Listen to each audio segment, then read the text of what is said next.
The Jets might make another veteran free agent signing. No, not might.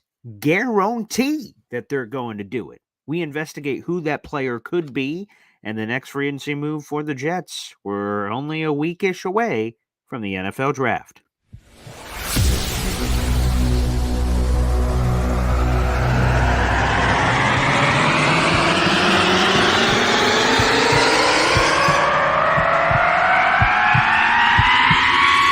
Zoinks!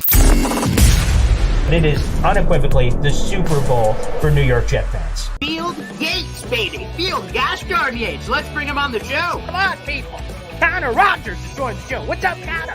But Trevor gosh darn Sycamore, baby, for me, personally, my favorite New York Jet of all time. Wow, it's great to be on. What an intro that was right there. Paul, nobody does an intro like you, man. Paul, you give the best intro of literally any podcast that I've ever been. I'm gonna lose my gosh darn bananas.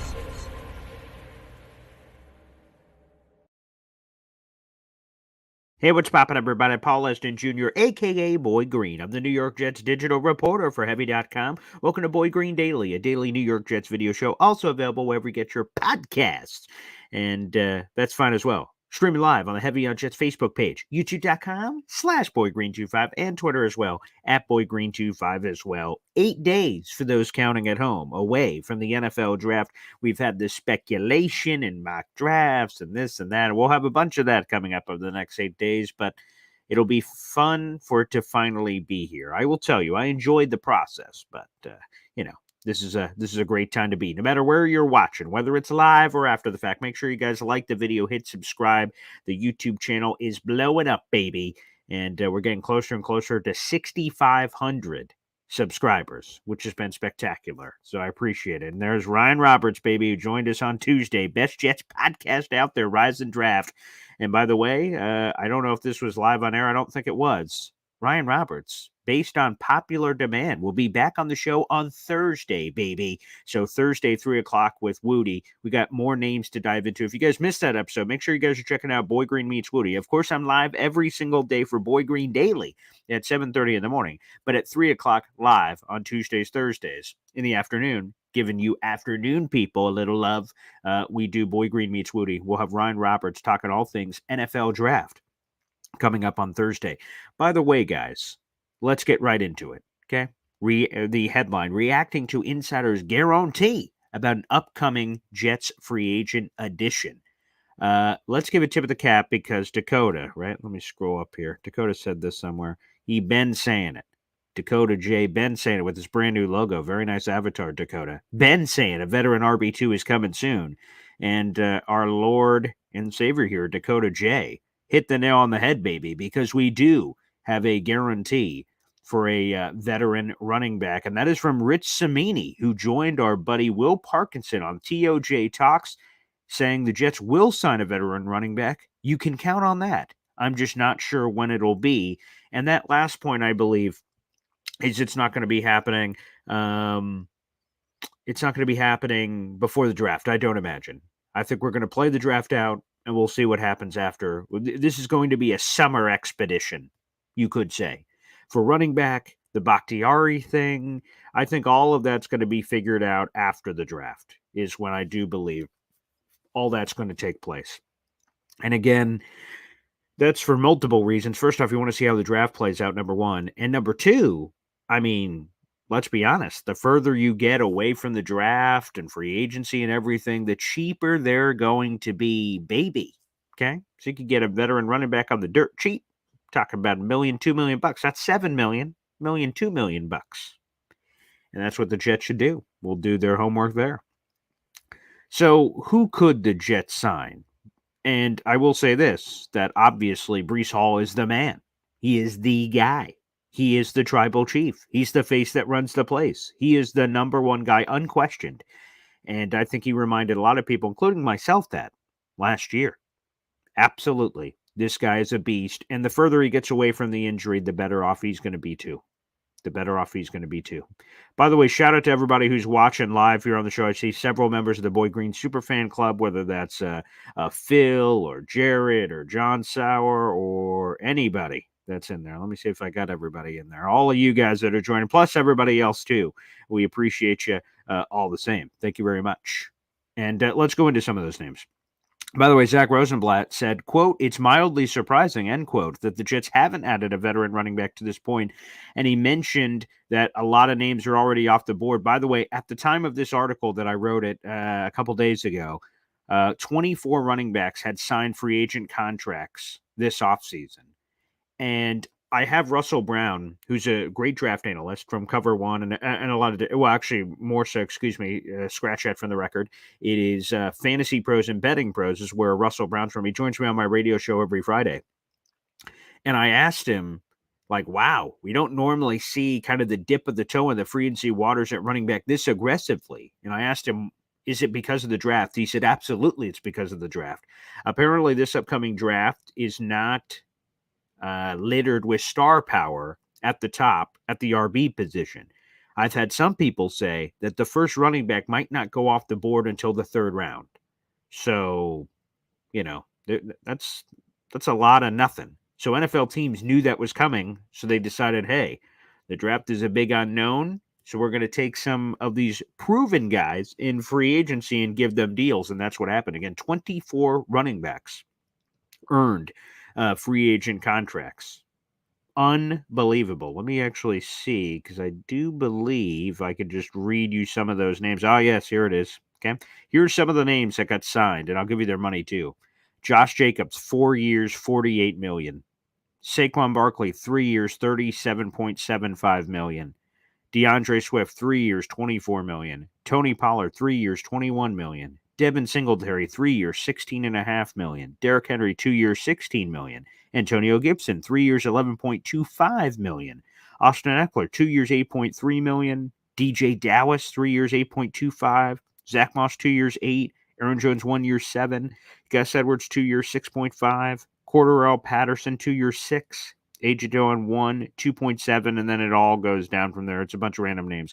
Alexander Matterson, Nyheim Hines, Clyde Edwards-Helaire, Chase Edmonds, Deontay Foreman, Ty Johnson, Salvin Ahmed, Dearness Johnson, Rico Dowdle, Trey Sermon, and Julius Chestnut.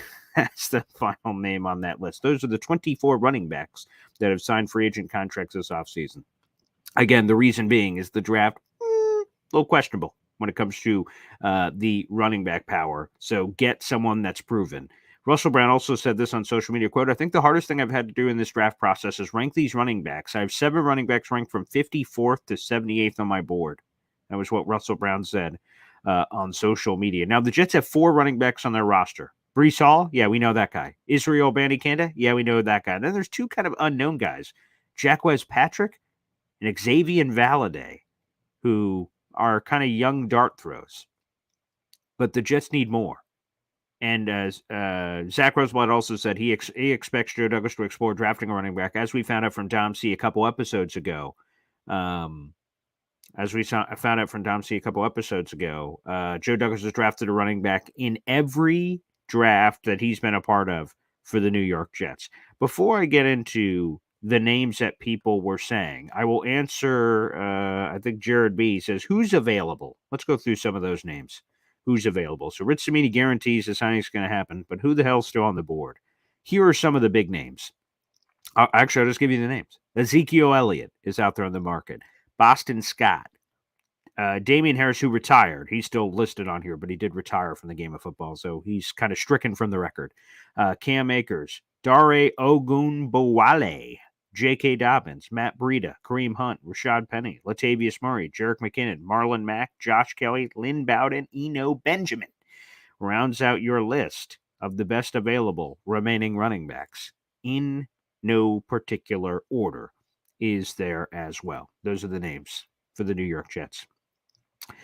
But I went out to social media, my 17,000, flex on them, baby, my 17,000 followers, and I asked the great universe, what running backs do you Jet fans want? And we got some names, a lot of them from that list. Boston Scott, J.K. Dobbins, Rashad Penny, Zeke. I even got comments for Adrian Peterson. What the? Adrian Peterson? Hey, I'll tell you this. It's not the same, but after having LaDainian Tomlinson on the team, for the second AFC Championship run, selfishly, as a running back guy, I mean, if Adrian Peterson still has some, I just love the calls. Adrian Peterson! You know, AP. I don't know if he's still got anything left, but he looks like he's in great shape still. So if AP wants to come for for a song, I wouldn't be mad at AP. I wouldn't be mad at AP. But those names I mentioned, again, Boston Scott, J.K. Dobbins, Rashad Penny, Zeke, and Adrian Peterson were the variety of answers I got on Twitter when I said, hey, people, looks like this is going to happen. Who are some of the names that you want to see? And those were the names. To be honest, I think the best from this list is one of two names. And also, I'll give a shout out to Woody, my boy. He had Kareem Hunt. So we did a show on Boy Green Meets Moody where we revealed a veteran running back we would sign on the open market. My boy Woody said Kareem Hunt, which, by the way, I love Kareem Hunt. He can run the ball. He can catch the ball to the backfield. And Woody made compelling case on why throughout his career he's always mostly been second fiddle. Outside of when he led the league in rushing with Kansas City back in like 2017-ish, like he's been a cog in a machine. So the tread on his tires, despite whatever his age is, which, by the way, let me grab that real quick. It is 28. He's 28. Turns 29 in August. So he'll be 29 by the time the season gets here. And normally that's about the time where you start going, that's a little questionable.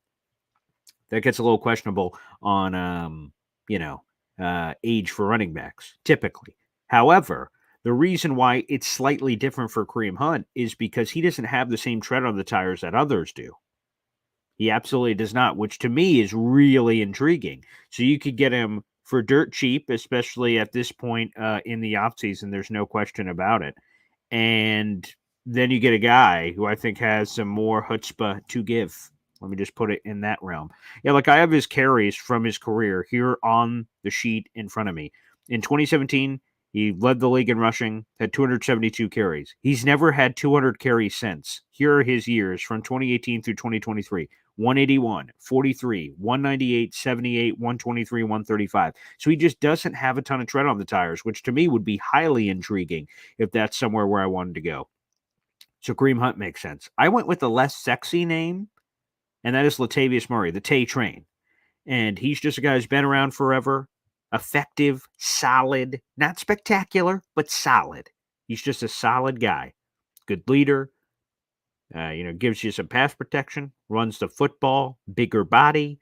Like, that's it. So, again, my top three choices in no particular order. Kareem Hunt, okay, that's high on my list. Ezekiel Elliott, all right. Again, as long as you're not paying any of these guys crazy money, it's compelling.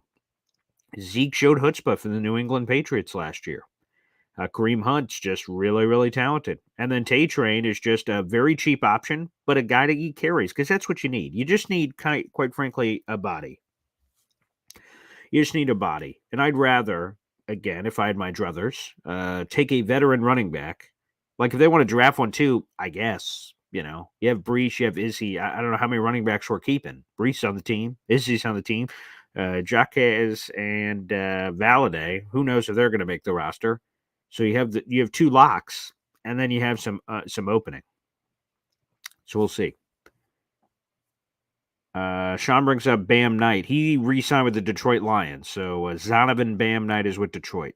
And that's where he left the Jets initially, and that's where he remains. So sorry, Sean. No Zonovan Knight. Not available. You people are funny. Tavius Murray taking stem cell treatments to be ready to play. Hey, you got to take whatever you can, man. You got to do whatever you can. I met him at the Greater Syracuse Sports Hall of Fame a couple months ago. Very nice guy. Very nice guy. I like him a lot. So again, there's a little personal there. There's no question about it. But yeah, he'd be on my list. Tay Train. But Kareem Hunt's there. Zeke's there. Any one of those guys. Because again, people, I hate when people return this. They have this retort when I'm like, hey, and it's Rich Samine. It's not me saying it. Rich Samine is the one who's guaranteeing that a veteran running back is coming to the Jets. But when I bring up like, oh boy, we probably need another guy, and people go, don't take away carries from Breece. Breece isn't ever going to carry 100% of the rock. That is not going to happen. Number one. Obviously, there's going to be times where maybe he misses games or he gets to breathe on the sideline, gets a head tap like, hey, someone come in for me. Okay. There's that aspect to it. And Izzy, again, I think should be properly placed in the RB3 role and allow him to take RB2 if he kills camp and OTAs and all that. Yeah, exactly. Phil says Breece is not a robot. I mean, he sort of is. I mean, he looked like a robot last year, the 17 games. But still, even though he's an alien and all these other things, I still think you need another guy. And again, it's going to be dirt cheap. We're talking about like no nothing money here, quite frankly. And Phil says it too. Absolutely need a veteran running back. A lot of people push back to me about that, but it's true. They need a veteran guy, and you can get it dirt cheap. Get it in June. Give us a story to talk about on Boy Green Daily in June, because we're going to be doing this every day, even in the summer. So we might need some material. And some ways to do that, like I said, will get us some veterans there. That'd be nice. So I think that is coming. So again, but I'm leaving the door open for Izzy to surprise me. Let's put him at RB3. I don't know. I'm making this up. Zeke, Kareem Hunt. They're RB2. And if Izzy kicks some Patuki, you put him in. Yeah, look, Project Prospect, Dom C. He is for the Latavius Murray train. Thank you. About damn time. Yeah, I know he's older, but Jets Afterburner says, can I have some of that nothing money? Hey, what are we talking about? $1 million? I mean, hey, I'd take $1 million. 500,000, whatever the veteran minimum is now. Although it's not like a standard veteran minimum, it applies to your service time in the league, so it's different for everybody. Veteran minimum, but it's true. Harvey says Kareem Hunt would be interesting. Again, he is a compelling case. I give a lot of credit on YouTube coming in here, Harvey. We appreciate you. Again, Woody gave a really compelling case. He doesn't have a lot of tread on the tires. He can contribute in multiple ways. I still think he has some juice, too. And the Jets were interested. In the year they traded for James Robinson, that was 2 years ago. Yeah, 2 years ago, as Breece Hall gets hurt, Joe Douglas hits the trade phone lines. He calls Cleveland. That was from Albert Breer. Jets called Cleveland. Cleveland like, we want a fourth. And the Jets were like, who else is available? Oh, James Robinson for a 6? Okay. And then that's what happened. So, yeah, he's an intriguing name. Let's see. J.K. Dobbins, he's interesting. Obviously, he's got a relationship with Aaron Rodgers. He's coming off a torn Achilles. He met with the Chargers. Greg Roman is a former offensive coordinator. He's there, too. He's nice. So, yeah, maybe. That would be a 1 year prove it, but if he was into that, that'd be cool. John Sauer, we want an RB2, not an RB3. I think we're going to get, I think we're arguing a little bit about semantics, Mr. John Sauer, because RB2 money might be different from RB3 money. The fact of the matter is you just need a capable body. I think Kareem Hunt would more than fill RB2. Zeke would fill more than RB2. I think even Tay Train would fill RB2 just nicely. And you have Izzy too. So, like, you can kind of have a committee approach from that perspective. Jets Afterburners podcast. Paul, I'm telling you, Xavier Legette is a Debo Samuel clone. He's a beast. Yeah, I've seen him. He looks really good. The problem for the Jets is a couple of NFL stock exchanges ago, Connor Rogers gave Xavier Legette to the Jets in the 3rd round. I don't think that's happening anymore. Like, now, ultimately, someone's got to go somewhere. So, like, someone's going to be available at 72. We will see. But that I don't know. So, yeah, Xavier Legette looks really good. He looks really talented.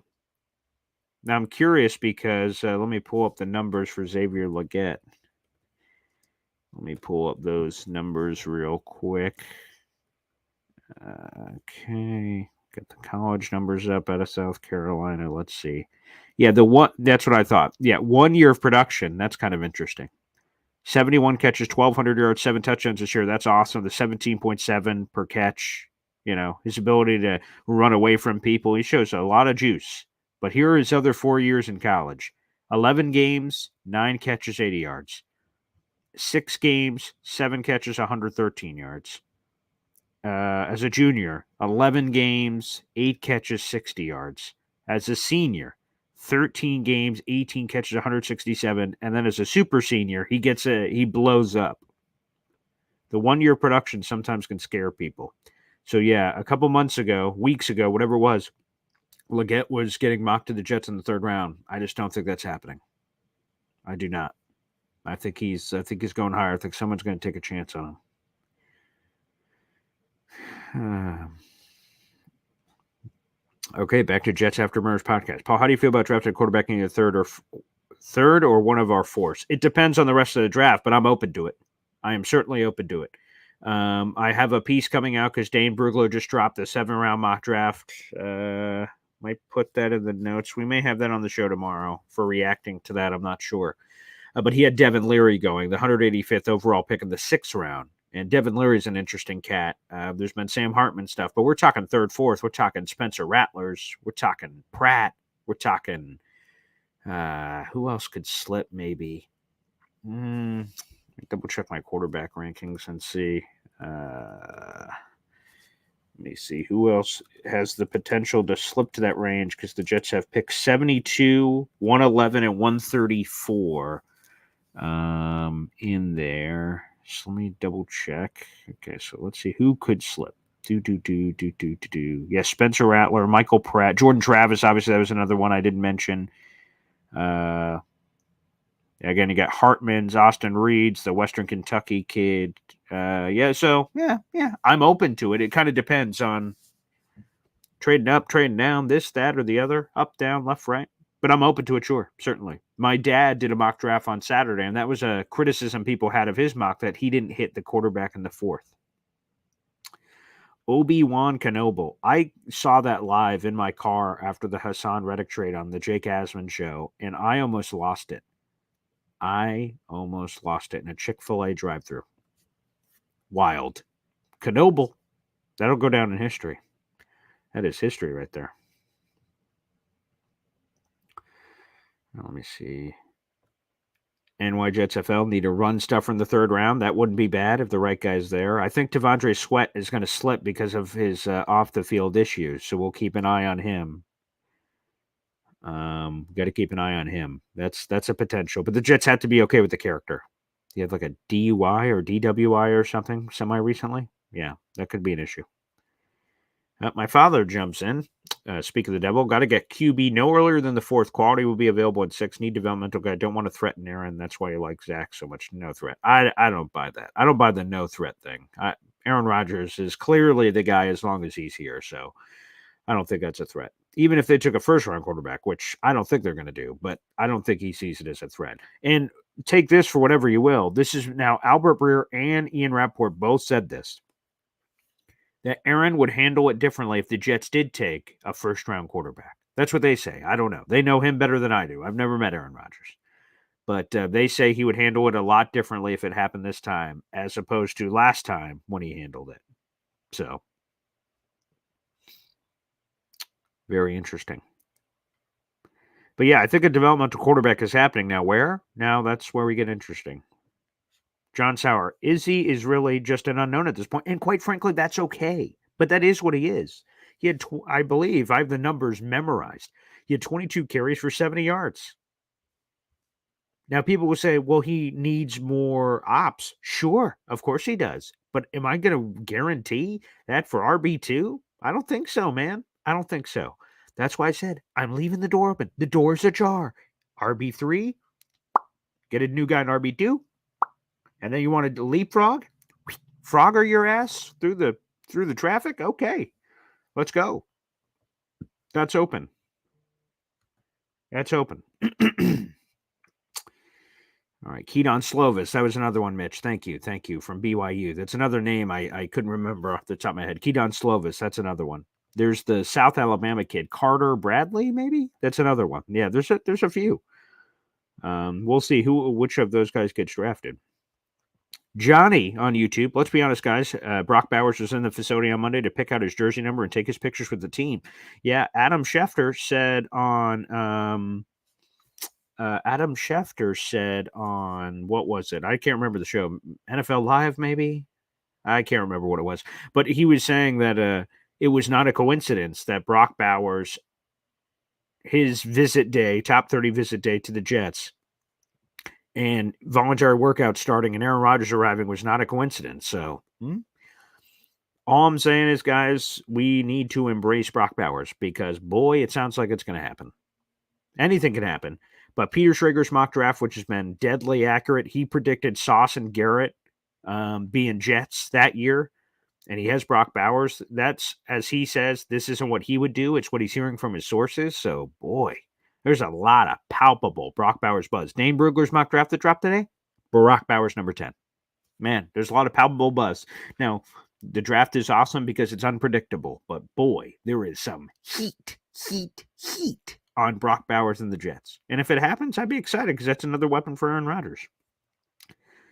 The only thing I'll have to double check, because there's so much heat, I have to do the research because I did it for the Jets. The Jets have taken 5 tight ends in the first round of their history, and Brock Bowers would be the 6th. But the thing I need to double check is how does that compare to other NFL teams? So I'm going to have to just hit the books at some point if I have any time between now and the draft and get that ready.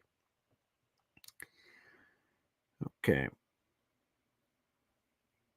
Jackson Valente, missed your show the other day. Can you share your thoughts on the jerseys and logos? Of course I can. I also had Matt O'Leary on the show. So, guys, if you guys want to recheck that episode, Matt O'Leary was yesterday. Is that right? Yeah, I had Matt O'Leary on yesterday. I love the commitment to what the Jets are. Jets, a plane. The plane. Okay, so I got the helmet. If you're watching on YouTube over my right shoulder, that is the logo that the Jets are embracing. And that's what they are. And they should embrace what they are. And I love it. I think it's the coolest, most badass logo in Jets history. So I'm glad they're going back to it. I didn't know if it was ever going to happen, but I love it. Now, I am, unfortunately, I don't need you guys crying me rivers, but I am in a financial position that I have not been able to buy one single thing yet from the new Jets brand reveal. You got taxes and all kinds of other hoopla. So I do not have the financial resources right now to go crazy. I did for the legacy stuff, I think it was, or something. There was something semi-recent, like a year ago or something. I went buck wild. Paul can't go buck wild this time.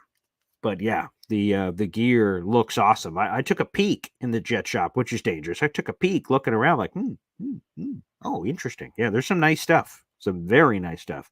So yeah, I love it. I love the jersey combinations. The only thing I didn't like, for lack of a better term, is the Jets rejected the third alternate helmet. If you can have it, why wouldn't you incorporate it? So whether it's a white helmet, so like you give yourself some other options, or New York Titans, which I've thrown out there, people hate that, but yeah, that I don't understand. So,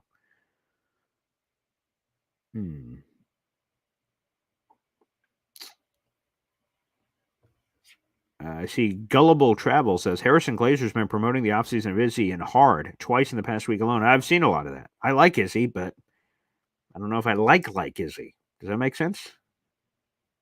Yeah. Dude, don't it get old talking about the draft for months? It doesn't for me, to be honest. It does not for me. No. Nope. I enjoy it. I just love the draft. My birthday's around the draft. I watch Draft Day on every draft day. Like the Thursday of the draft next week, I'll be watching the movie Draft Day. Like it's just a part of my ritual. I just love it. I love talking about it. Love mock draft. Love the people. Like we have 600 people right now on a Wednesday morning talking Jets draft and all kinds of other stuff going on. So, no, it never gets old for me, to be honest with you. No, I really enjoy it. I love my job. So, no, sir. I do not. Some people might, but not me. Yeah, I know some people. I heard people say the other day, like, oh man, I wish the draft was 2 weeks early. And while it would be great if draft day was today, but to be honest, I enjoy the process. Dane Brugler is mock draft out today. That's fun. That's exciting.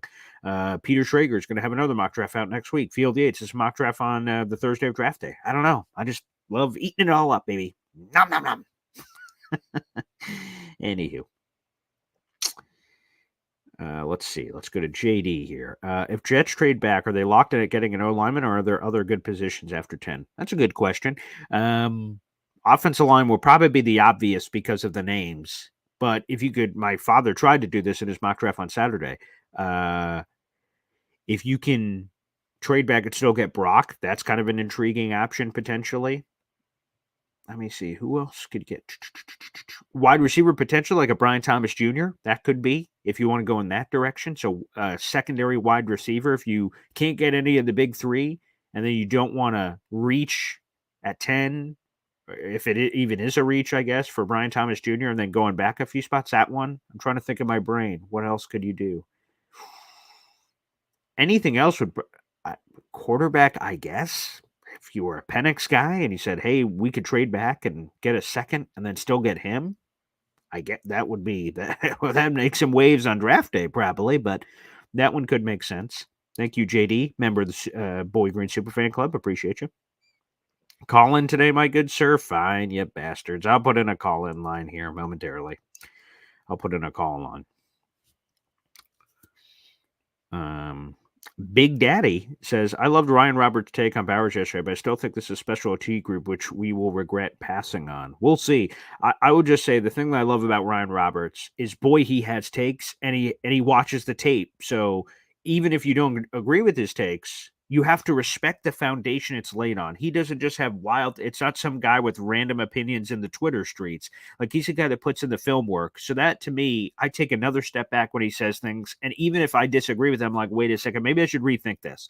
So a massive shout out to Ryan Roberts. He's one of the best in the business. I truly mean that. If you guys want to follow him on Twitter, it's Rise and Draft, like shake and bake, as he said yesterday. Dewey Nation, Mr. Paul Boy Zoinkman. Do you think all the Brock Bowers news is a big smokescreen? Could be.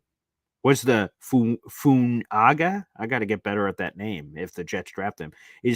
I keep calling him Fuaga, but apparently it's Funaga or something. Was that all smokescreen earlier in the offseason? I guess we'll find out. Zoink Scoop. I guess we'll see.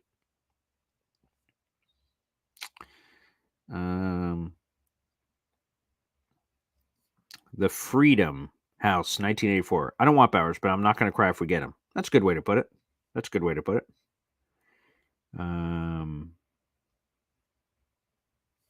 Oh, that's really interesting. Wow. Taylor on YouTube has a great question. What do you think about taking a wide receiver and quarterback from the same team? I'm thinking Rattler and Leggett, or Penix and Adunze, or even Nix and Franklin. Oh, that's fun. I haven't given that much thought, to be honest, but that sounds really cool. Yeah. Wow. Because it's so cool. Because what was the draft year? Well, because sometimes we see quarterbacks and wide receivers, like the Bears could go Caleb at 1 and then Dunes at 9 or something, and then you're like, ooh, that's exciting. But the same team, that's so cool. A good example. It wasn't quarterback, wide receiver, but in that Trevor Lawrence draft, which was 2021. Yeah, 2021. Trevor Lawrence, Travis Etienne with the 2 first. That was cool. That's kind of a cool, oh wow, that's awesome. So yeah, that's awesome. Yeah, I'd be open to it if the opportunity presented itself. The Jets did meet with Troy Franklin on several occasions. I don't know if they met with Nix. I don't think so. But hey, that could be a smokescreen too. Greg says Penix will be a stud. He's one of my favorite quarterbacks in this class. No question about it. He's one of my favorite quarterbacks in this class. I freaking love Michael Penix. He just throws the ball better than anyone on the planet. He is spectacular.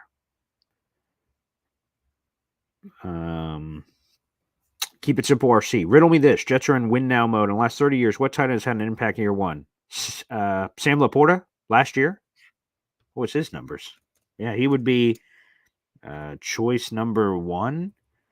Yeah, Sam Laporta last year, 86 catches, 889 yards, 10 touchdowns. Yeah, I'd say that's an impact.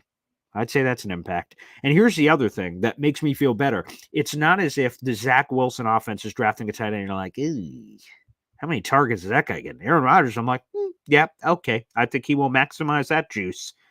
But hey, different strokes, different folks. But yeah, Sam Laporta, you give me some of that action? Yes, please. Yes, please.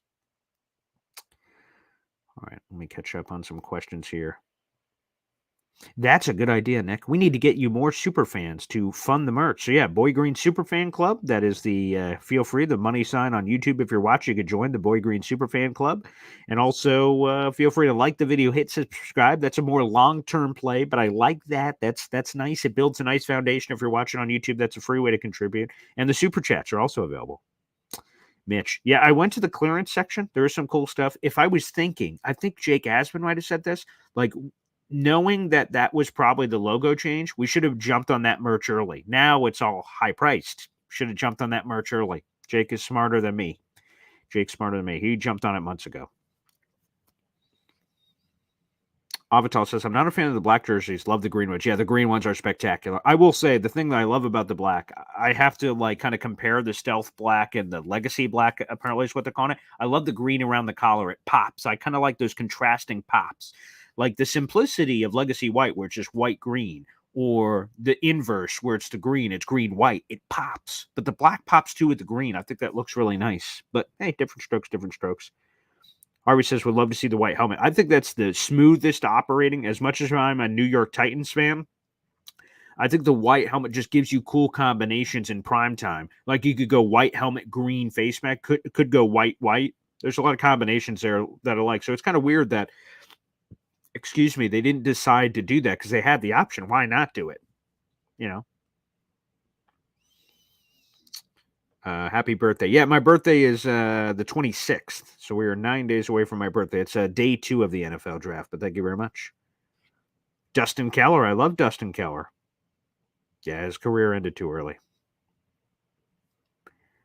Yeah, let's get a draft hat for Boy Green chat. Okay. Yeah, keep it coming, baby. I appreciate you guys. Thanks for the support.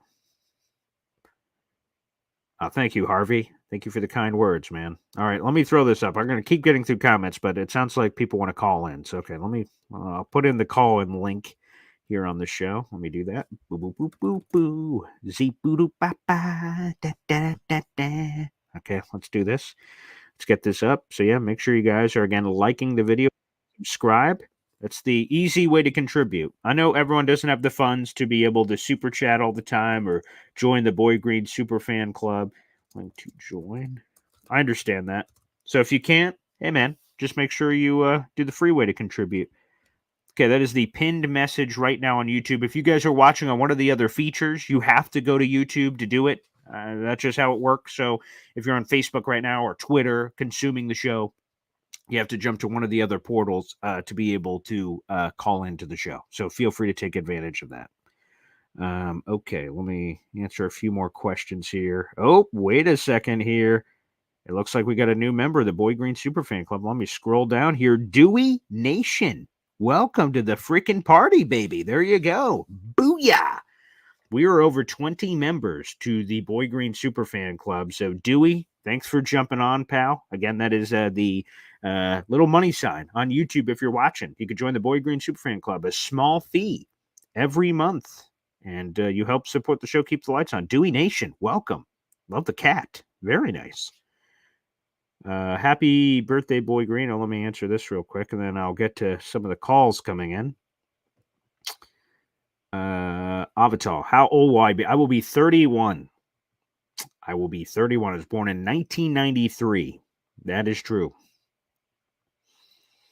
Dyke Tyson says, I love this 7:30 show. Only Jets guy waking me up with content every day. Boy Green is a legend.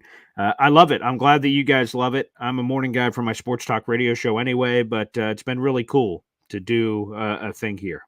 All right, let's jump on over. Let me see real quick. Kevin says, how do you join the fan club, Paulie? Yeah, so there should be, I believe this is how you do it, but old man, Kevin, I believe if you're watching on YouTube, there should be a little money sign in the right-hand corner. You click on that. It says, do you want to join the membership, join the group? Also, if you just go outside to my YouTube channel in general, you can just click on that. And then it should give you an option to join the Boy Green Superfan Club. But if anyone, like a Dewey Nation, if it's different than that, feel free to explain how that worked. And feel free to join in. We'd love to have you, Kevin. Geeky old Boy Green. I got married in 1993. My parents got married in 1993. So, yeah, good year. Good year. Check the wine, baby. Good year. Avatar says I'm 50. In June. Yikes. Hey, man, age is just a number. It's how you feel. And I hope I have the same juice and chutzpah and energy as well, man. All right, let's go to it. We got NY Jets FL joining us here. Wait, there he is. Nice. I'm here, Paul. Good morning. Good morning, Paul. I won't tell you how old I am. I'm actually 58, Paul. That's how old I am. 58. Wow. Oh, 58 looks good. Okay, I'm hoping I look like that at 58. Nice. I look good, Paul. I still work out. The key is to try to eat healthy and don't drink a lot of alcohol. Okay, that would be my two. That would be my two things. I kind of think that the Bowers thing may be more of a smokescreen than anything. I mean, I could see them taking Bowers if the receivers are gone and the top tackles are gone. Mm-hmm. But ultimately, I think we want a second rounder from Indianapolis or Cincinnati. That would be my thought. And I was watching a lot of tape last night on Latham Paul, Sure. and that's the guy I want. I mean, that if you're going to get that guy, or Furtado maybe, but I don't know, one of those guys is going to be gone around 10. I'll be honest with you. There's too versatile. I know Latham's massive, but he's got great feet. He's very athletic for a big guy. Mm-hmm. And his anchor, once he locks on you, he's pretty much over.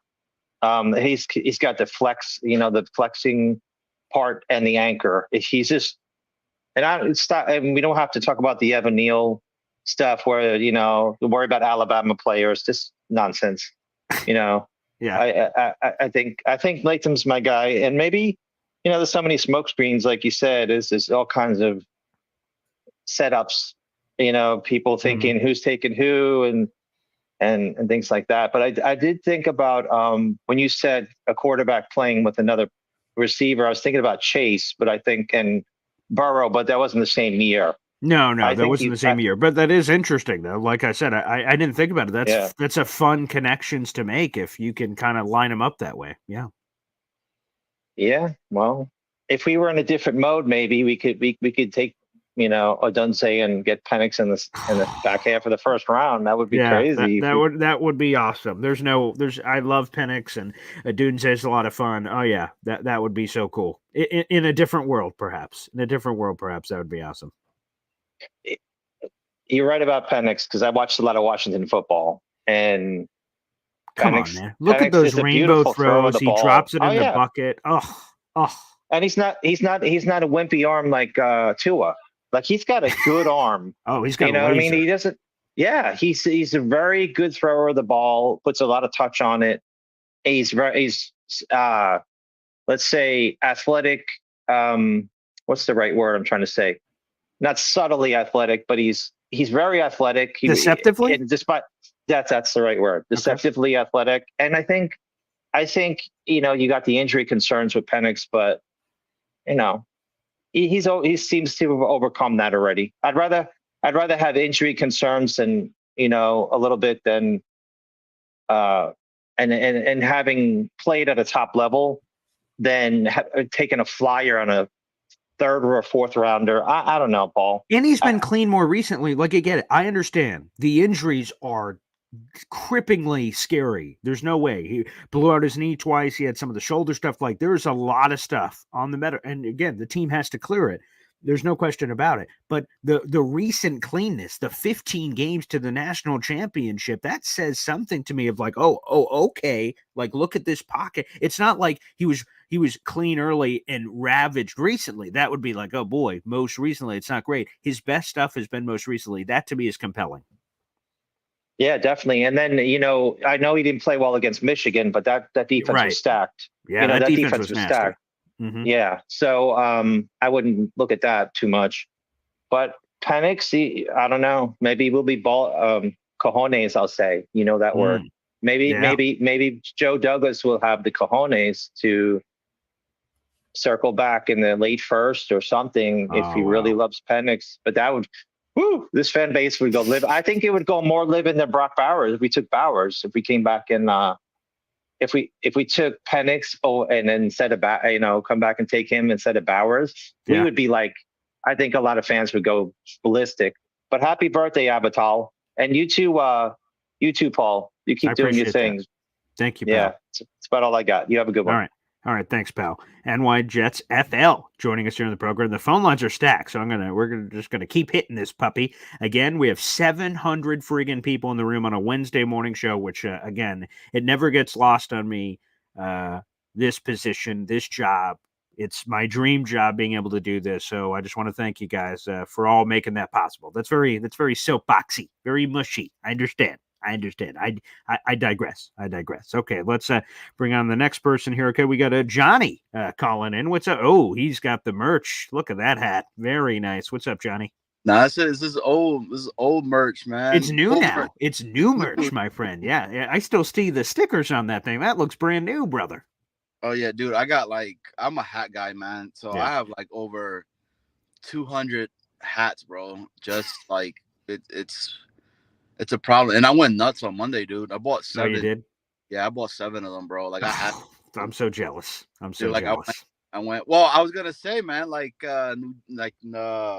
what is it? Jets, Florida. Hmm. Myself, maybe some of the other regs that come on, maybe Snowball and all that. Let's go ahead and throw some fun money inside Hey, there, right? And sign try to me get up, baby. I got the birthday next week. That'd be great. That'd that's be what I mean. excellent. Try to get you that Jets draft one. I know you're Oh, pop nice. for you, but Very sharp. so I don't know how to like put it in though. Like I'd rather give it directly to you so then you can order Oh it. Or, yeah, right. Because yeah, YouTube takes fees out of anything you guys give. I guess. Yeah, I don't know. We'll have to figure that out. but I was calling in, man, because I wanted to get your like real take on all the. Even though I think this logo was dope, this one right Hmm. here, right? But I wanted to get your take on the alternate logos. Like, what did you think of them? And like, got the one that's like just has this little thing up there, Yeah, but that's. it looks like a freaking what is it? That thing that you use to open up envelopes and Oh yes, I envelope know what you're cutter. talking about. Yes, yeah. It's weird, man. I'm gonna be honest. And if you guys missed it, check out the Matt O'Leary episode. He like rated and graded all of these secondary logos, which was funny. But that one's just strange. It's very bizarre. You have the football, and then you have right what Johnny just did with his hand there. It's the trailing part of the J, and it's also like I said over my right shoulder. There's no JTS, just the trailing jet in the middle.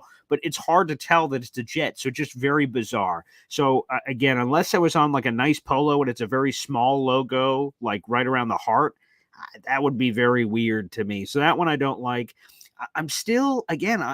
I'm hearing people on both sides. For the New York, you have the NY with the trailing jet above it. Some people love it. Some people hate it. I'm kind of in the middle. Like I don't know yet. Maybe I I have to see it on a hat in my hands to really know because that one looks a little weird. I, Yeah. I bought it. I bought it. I bought that one with that because I feel like it gave homage to like the old like New York with the NY from like way back Yes. in the day, like the Hmm. original. Yeah. Right. I thought that was really cool. The back going again to the letter opener logo.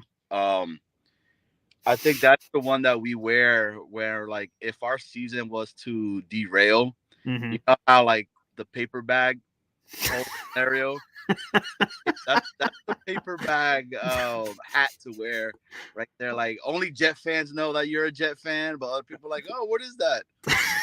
Like, don't worry about it. You That's know. hilarious. That's a good play. That's a good backup play. You like kind of have it hanging back there, and if you need it, you're just kind of like the paper bag that would be hanging on the wall. You're like, it's time, and then you just But grab at that hat. That would be funny. and the jerseys are so dope, man. Are Oh, so I love the jerseys, man. I love them all. I love. Well, we already had the white, so they, that's just back. But the greens look spectacular. My problem is, and I'll have to check with Fanatics because they have rules on like if you let's say you buy Garrett Wilson, he gets traded tomorrow. They're like, hey, if it's within a certain time, we'll hook you up and allow you to switch. The thing I don't know if they allow you to switch. I have a Garrett Wilson old the green jersey of the era that just happened, and it's a 17. Not only did they change the jerseys, but they also changed the jersey number. So I'm like, son of a, is there any way to give the old swap-a-rooney here? So that's what I have to investigate for sure. But that one looks sharp. If I bought a jersey right now, and I did it, it would probably be the Garrett Wilson Green 5. That looks freaking spectacular. That would be up there. yeah. Because I have a 17, Mm-hmm. and I'm gonna keep it because it's kind of like I could put that jersey back on when we win the Super Bowl and be like, this was one of the players with his original number Yeah, that OG. to that, you know. So it like we'll be thinking about it way later on and be like, That's true. you know, as a question of a Jets fandom, what number did Garrett Wilson really wear? That's a good Whoa, point. number 17, baby. That's it. But Yeah, that's OG. Yeah. I did want to talk about the black one. Like I've been kind of harping on this Mm-hmm. comment more or less. I my favorite is the black one, just because I truly feel like it brings in like the older generation Jet fans with the new generation Jet Correct. fans and marriages it really well. Mm-hmm. Like me and my pops were talking about it, because my dad was like, the 80s were his time. That was his 2010 for us, right? Which is so sad as shit to hear that and say it out loud, right? Yeah. But I get it. And I think it's a good marriage, man. I mean, black goes with everything. It's the reason why I bought that NY with the little. Oh, yeah. But the cool caveat on that, it says Jets on the side of it. Oh, right? it does. Okay. Oh, I didn't know that. So I was like, oh, all right, let me get that. But yeah, dude. And then this whole stuff, man, bro, let's be honest, dude. Brock Bowers on Monday was in the facility getting measured out, all 3 different freaking jerseys, picked up his number 19, took pictures of him just straight flexing the whole 9. And that dude is gonna be a freaking Jet, man. Like, as much as, look, I'm a Georgia fan, bro. Like, I've always been a Georgia fan, right? And I love Bowers. Like, Bowers, Lam McConkey, they were monsters, right? But dude, I don't want that pick for us, man. Like, I'm all about either O-line or I would love me a freaking Odunze, bro. Like, I don't know if Jet fans, if Odunze falls to us and you guys want to get a cool read, check out his interview with Ryan Clark, and that'll tell you everything about that kid, man, from his upbringing, how hard he works, how he takes care of his pops and the whole 9, man. So that's cool. It's pretty dope, man. He was a farm boy, dude. Yeah. It was crazy. But anyways, so yeah, man, dude, like Bowers, bro, I think it's happening, man. Like, that dude he got his pads measured, he just got his pants done. Because normally we get that though. Like, I'm trying to think of the player who it was. It was a Jet first round pick recently, but he said when he visited, the Jets said basically, "Hey, if you're on the board, we're taking you, pal," and make that promise kind of thing. So I wonder, is it Brock Bowers or some other guy that they say, "Hey, man, if you're there," or if they didn't, I don't know. But I think you're right. Draft-ish week and a half out, visiting Rodgers hooks up, a little something. And with this New Jersey, man, I mean, they want to make a giant splash. Oh, yeah. Right? I mean, think so. The first one to really wear that jersey, and then from there go ahead. I mean, I did want to ask, because the thing about it is, we need to look at Brock Bowers as not a traditional tight end, but as a possible wide receiver, right? I mean, can he be converted into the wide receiver that we all keep talking about? Yeah, that's receiver, and then you have Garrett and Mike on the outside. 1,000% you can, sure. I mean, dude, imagine him inside the slot, bro. Holy crap, at that height, knocking freaking over these little freaking nickel damn defenders, bro. Dude, I'm all. Anyway, man, like my mind spins so much when it comes to the draft because it goes everywhere. But I'm like Judge Florida. I've been big on Fuaga, and I've been big on Latham, right? I'm just upset that a lot of people have given the negativity towards Latham because of a one play in one game, I think there is a lot of overreaction to that, to be honest, because I've grown on Latham a lot, and I brought him up to the Ryan Roberts draft guy yesterday. And yeah, a lot of people seem to be blowing up the one play, and they're like, look, this guy's a scrub. Or the other way, right? Like, so Jadeveon Clowney, way back in the day, blows up that kid, and he's the number 1 overall pick. We overreact. I think we are just, sometimes for better or for worse, overreactionary to good plays or bad plays, and it just is incinerated in our mind, burned in there. I just think we have to have, it's not just one play. One play doesn't determine anything for anybody. Agreed. And the other thing, Boy Green, is to be my last, right? Sure. With Tyron Smith and Morgan Moses, right? Who is to say that he starts to feel like Trent Williams? Because, dude, Trent Williams, when he was in DC, right, he would be injured. Yeah. Right. I live in the DMV area, right? Nice. With, Delaware, Maryland, right? So it's Redskin Nation up here. Yeah. Oh yeah. And all my boys, they were like, dude, I hate him, blah, blah, blah. And then look what he does over there in San Fran. Who is it to say that, he's like, you know what? I love what you guys are doing here. I have for another good 4 more years to give you guys at a friendly freaking thing because, I want a freaking Super Bowl. Yeah, right? And Trent Williams became like one of the best tackles in football when he left Washington. Coincidence? That's what I'm saying. So, like, he took the 1-year deal with San Fran, then Mhm. did the extension on it. Morgan Moses. I mean, we got JD, same thing. Yeah. He gone on record and stated that, one of his worst decisions he's done as a freaking GM is not giving two mil more to freaking Morgan Moses so he could Yeah. go and stay here with us. Do you think he's gonna repeat that? Hell no. He's gonna, if Morgan Moses is there, you saw him already. He was Yeah. in a voluntary workout. He looked good with everybody out there. So I just wanted to throw that nugget out there. I Like, love it. what do you think about that? Yeah. Yeah, I appreciate that. Thanks, Johnny. We'll dive in. I do love nuggets, so feel free. It was funny. Will Parkinson, he told me it's just a behind the scenes detail thing. Will Parkinson said, "Hey man, I interviewed Rich Samini. There were plenty of nuggets," and I went like, "Ooh, normally I have to pay $7.99 for those nuggets." I said, "Phenomenal. All right, give me those nuggets. Terrific. Okay." Let's keep going to the phone lines. We are loaded here. All right, we'll go to you, Ricky. You've been waiting for a while. I appreciate you. Ricky in New York joining us here, brother, from the confines. What's happening, Pops?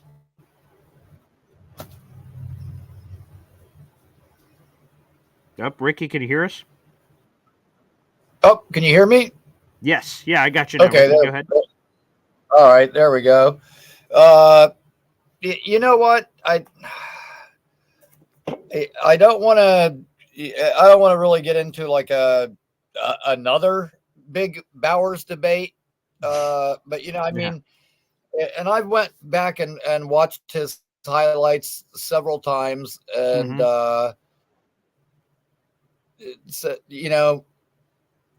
he very impressive looking. Some really impressive plays. However, I feel like I gotta put some context to it. Is it the line of scrimmage stuff? All those throws at the line of scrimmage? No, it's the guys that remember when you were in high school, the guy trying to intimidate somebody would come by and do that shoulder bump as they're passing you in the hallway. That's how guys in college were trying to tackle Bowers. Does nobody wrap up and run through a guy? That's not going to happen in the NFL. And, I mean, the first thing I thought as I started watching, I was like, wow, man, he does look pretty good. And I'm like, well, wait a minute, UT Martin and UAB, not exactly powerhouse defenses. I mean, I feel that Bowers is not going to make those kind of plays in the NFL because those kind of opportunities are not going to be there. If you ask me, I think Bowers is going to go early to a really bad team, and he's going to be Cole Kmet. And then you get a guy like Jaheim Bell is probably going to go late to a team like the Rams and put up better numbers. That's just my thought. To write that one down. I like that one. Okay, I'm going to write that one down. I mean, I don't mean to throw shade at the kid. I mean, I'm sure he's a great kid. I'm trying to put some context to it and be realistic about it. And no, I got you. You know how that's how the draft works. The best players go to the worst teams. We can't expect them to all look like superstars right away. But that being said, Bowers wasn't the only one there as guys showed up for voluntary workouts. Jordan Travis was there too. And if you subscribe to that thing that history repeats itself, this would not be the first time a kid named Jordan was drafted to sit behind Aaron Rodgers. I had not thought about that. That's good. Just saying. And Johnny, I'm with you. I love the Jets hats too. I love my Jets hats. I've got,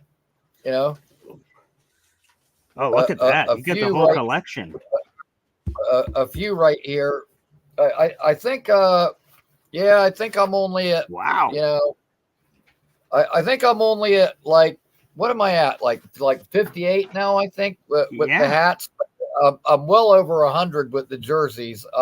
That's impressive. I'm sitting at 114 with the jerseys right now, and about to add 7 more to the collection. Yeah, I'm ready to go. Like last year, I was like, you know what? No going out and wearing the Testaverde or something. Like, I want current players. And so last year I wore a different current player's jersey for each week of the year. No repeat. Wow.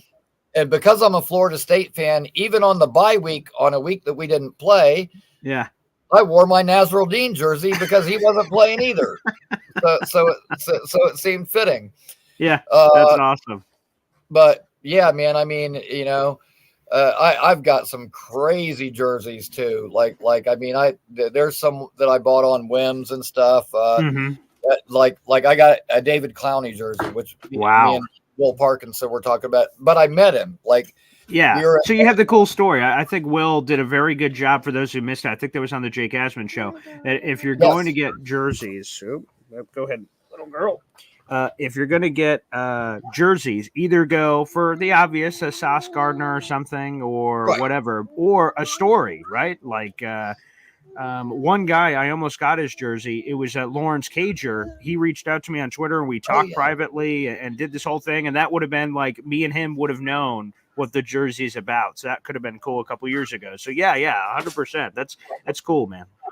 Yeah, definitely. Guys like that. People that I've met, like now, obviously, like I met Curtis Martin, I met Kevin Mawai. I already had their jerseys. That's like foregone conclusion. But like Clowney, like, dude, he was such a cool guy that I was like, you know what, I'm gonna be a fan now, regardless. But yeah, so anyways, I'm I think it's very possible. And you know what? Who's to say we don't get that wide receiver quarterback combination with like a Johnny Wilson, Jordan Travis, and get them both late and still get our top wishes on our wish list, but still get that little combo later on. You're putting it out into the universe, pal. I like it. Yes, I am. You know what? I don't really have a name like Bowers Boys or anything, but I've definitely been leading the charge on the Jordan Travis thing and converted a lot of people. And I was like, you know what, maybe he's not the very best or the very flashiest or whatever, but you know what he does do? He gets the ball into the hands of his playmakers, which he had a bunch. And guess what? We got a bunch of on our team, playmakers. So you know what? And you can't ask for anything better. A high character kid that works hard, takes coaching, and he got better every year of his career. Isn't that what you look for in a prospect? I mean, yeah. And I just saw the video too of him because obviously he suffered that devastating injury. To see him thrown around the pigskin, I was like, whoa, okay. It looks like he's getting really, healthier. It's going to be a process, but it looks like he's the kid's getting healthier. Yeah. You know what the funny thing is what's that? I did not like Jordan Travis at all when he first got to Florida State. Yeah, because he was, you know what? It was the way they used him. It was almost like a change of pace running back where they would just bring him in to do these RPOs. Oh, I remember. Yes. Yeah. But every time they did, there was no P and no O. It was all R. It was just like you knew he was going to run every time he came in. And I'm like, oh, they're breaking up the flow of the game. Why are they doing it? I hate when this kid comes in. And now I wasn't extreme. Like, dude, he got booed by our own fans at home games. Oh, really? And it was, oh God, it was brutal. That kid went through a hell of a lot of adversity. Like after his first year, he actually went to the coach and said, listen, man, I'm really athletic. I can do other things. Do you think I should switch positions? And Mike Norvell said, no, absolutely not. You're a quarterback. Stick to your guns. It'll come. And he did. He ended up developing and man, he was on a tear. You know what? He doesn't get hurt. 20 touchdowns, 2 picks, right? Yeah. And the undefeated season. Yeah. 23 touchdowns, 2 picks, undefeated season. I honestly believe he probably would have won the Heisman instead of Daniels if he hadn't gotten hurt like that. Yeah. And you know what? Our defense was so damn good. They didn't want us in the playoffs, buddy. I'm telling you. It was like the Jets defense. Their secondary gave up 1 second half touchdown all year long. Unbelievable. That secondary, which I mean, Pat Surtain is our secondary coach, Of course. so Yeah, right. he's Yeah. pretty good. Yeah, not too shabby. And man, he gets those kids, and they play all straight up man to man. But dude, they shut down Pearsall, they shut down Neighbors, they shut down some of the best guys in this draft, and which makes me a little bit nervous about some of those guys because I'm like, damn, if college kids can do that, what are they going to do when they play cross? Right. Yeah. But you know, everybody has their bad days too, so I try not to read too much into all that. But well, I just got to say, I love the friggin' collection. This was show and tell, baby. Those are awesome. And hopefully, like you said, that, the Florida State truthers, what people are calling you right now in the comments, but I love it. Let's try to speak in that FSU Seminole love into the universe, Ricky. Thanks for calling in, brother. Right on, man. Have a good day, Paul. All right. You too, Ricky. All right. The phone lines are popping. So let's keep rolling here. My father, Eston Zone. He's popping in. What is this? The new Atlanta Diggs? That's right. Rolled in about midnight. Oh boy! Oh wow! Rolled in at midnight. Okay. Now, how's the place? It's good. It's good. It's empty. Furniture's on the way, but had to get here early so I could call in. Oh. For the record, no one should purchase Boy Green a draft hat. Okay. Keep that down low. Okay. So people, if you're going to buy something, I guess buy something else. There we go. As far as Bowers go, he reminds me of another tight end that we don't talk about hardly ever anymore. Okay. When he was in the league, he was phenomenal. He was a playmaker, and he made a killing. And of course, I'm talking about Mr. Hernandez. So very similar. Come on, man. What? I will say that if you can recreate Gronk and Hernandez that took over the league a decade ago, and you could do a little bit of that with Conklin and Bowers, okay, sign me up. 12 personnel, let's get freaky. That's sure. Mm-hmm. I'm all about that. Sign me up. That's right. You draft Bowers. You get Esteem from Notre Dame, little I formation, and pound it, so to speak. Yeah. I'm picking up what you're putting down. A little ground and pound. A little Brutus beefcake action. Sure. Mm-hmm. Yeah. But yeah, I know you've been on a long time. Tell the little one Pop said hello. And will do. Do not forget, everyone. Friday's show is coming soon. Yeah, Friday. My dad will be on Friday, not Saturday this week. We had to do call an audible at the line of scrimmage here, so he will be on Friday. So note that accordingly on your bingo cards, people. So either lock in coming or, decide not to. I think we're going to review the draft grades for my draft. Got a lot of ups and downs on there. We can kind of dissect that. You always got to remember the source of the feedback to determine its value. I'll just say that. Well said. Well said. Wow. Thank you, Pop. And looking forward to that show. What's today? Wednesday? Okay, that's coming up in a couple days. 2 days. Okay. Everyone have a great day. Okay. You set up your Atlanta house there, Pop, and we'll see you soon. Right. All right. Love you, Pop. Okay, there you go. All right, we got one more caller here, and how could we not end with the Holy Grail? The man, the myth, the legend, the everything, the straw that stirs the drink in the YouTube comment section. Let's bring in Mr. Avatal himself here on the program. What's up, brother? Hey, Paulie. First of all, happy birthday, upcoming birthday to you. Yes, thank you, sir.